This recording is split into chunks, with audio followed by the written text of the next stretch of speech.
बाकी हानिमा सीजन 2 के पहले एपिसोड में यहाँ कुछ खोजकर्ताओं को खोज करते समय सोल्ट रॉक पर एक अजीब सी चीज मिलती है। उसमें प्रिजर्व एक इंसान और एक डायनासोर था। ये इंसान उस डायनासोर पर हमला किए हुए था। खोजकर्ताओं ने उसे बाहर निकाला और अपने हेडक्वार्टर लेकर चले गए। डॉक्टर एल्बर्ट बेन इसे इतिहास की सबसे महान खोज बताकर सबको बधाई देते हैं और कहते हैं इसका मतलब तो ये है कि इंसान का अस्तित्व जुरासिक एरा से भी पहले का था। उनमें से एक ने पूछा, क्या इसे वापस जिंदा किया जा सकता है?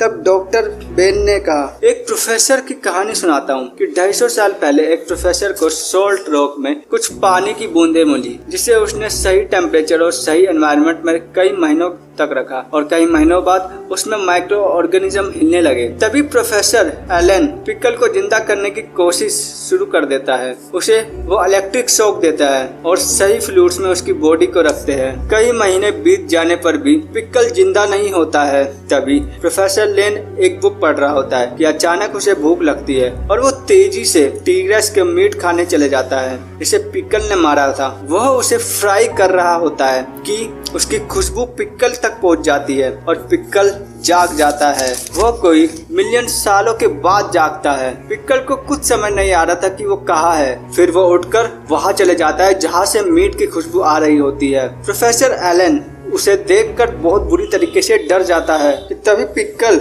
एक ही बार में 250 ग्राम मीट खा जाता है। पिकल प्रोफेसर को सूंघकर इधर उधर घूम रहा होता है कि प्रोफेसर कवर में से एक पिस्तौल निकालता है। पिकल प्रोफेसर की तरफ दौड़कर आता है और गायब होकर उसके पीछे खड़ा हो जाता है।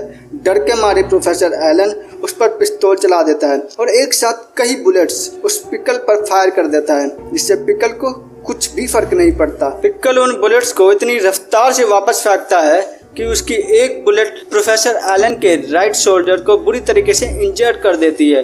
पिकल प्रोफेसर एलन से कुछ बोलना चाह रहा था, लेकिन प्रोफेसर एलन को कुछ भी समझ नहीं आया। तब पिकल एक पंजा मार करके प्रोफेसर एलन को दूर फेंक देता है। प्रोफेसर एलन उसी हालत में वहां से डर के जा रहा होता है कि पिकल भी उसके पीछे पीछे आ जाता है और तभी प्रोफेसर एलन उसे टीरेस के साथ फ्रीजर में कैद कर देता है। प्रोफेसर एलन पुलिस की कई गाड़ियों को वहां बुला लेता है। डॉक्टर एल्बर्ट बेन भी वहां पहुंच जाते हैं। एल्बर्ट बेन उन्हें आर्मी फोर्स बुलाने को कहते हैं क्योंकि इन पुलिस फोर्सेस से पिकल का कुछ भी नहीं बिगड़ने वाला था कि तभी दीवार को तोड़ करके पिकल बाहर आ जाता है और उसका ये भयानक रूप देखकर पुलिस चीफ भी डर कर बैकअप और आर्मी बुलाने को कहता है। वह चिल्लाता और तेजी से दौड़ते हुए एक पुलिस कार को उठाकर दूसरी कार पर पटक देता है। तभी कारों को तहस नहस कर देता है। फिर आर्मी की गाड़ियां उस प्लांट की तरफ बढ़ रही होती है। उनको यह कहकर बुलाया जाता है कि यहाँ आतंकवादी हमला हुआ है। आर्मी ऑफिसर एल्बर्ट बेन से पूछता है कि हम उसे गोली से उड़ा क्यों नहीं देते। इस पर एल्बर्ट बेन कहते हैं कि